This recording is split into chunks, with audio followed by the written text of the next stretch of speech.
You're gonna watch my face change in real time as we try different methods of lowering pH, aka adding acidity to your food. To me, this breaks down into 4 different types. The first one being your bottled vinegar, so like red wine vinegar, for example. This is both volatile in the nose as well as on the tongue. These are often diluted, which makes it easy to use for something like pickles. The next one, which became pretty popular, this is just vinegar powder. Similar to the ones here, you're dealing with acetic acid. This vinegar powder is super popular on things like salt and vinegar chips. So if you wanna have the benefits of lowering your pH to a recipe without having to add extra moisture, this is really good for adding citric acid in avocados to make your avocados stay green without adding something like lime juice. This third one, I call this like the ready-to-go acid. This is grapefruit, lime, lemon, orange.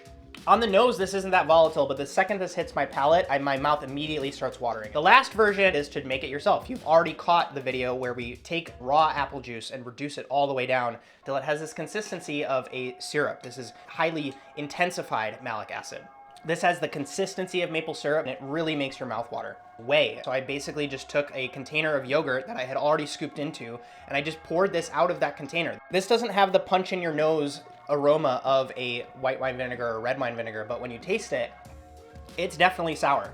To summarize, buy it ready to go, buy it in powdered form, buy it ready to go but in fruit form, and then the last way is to make it yourself.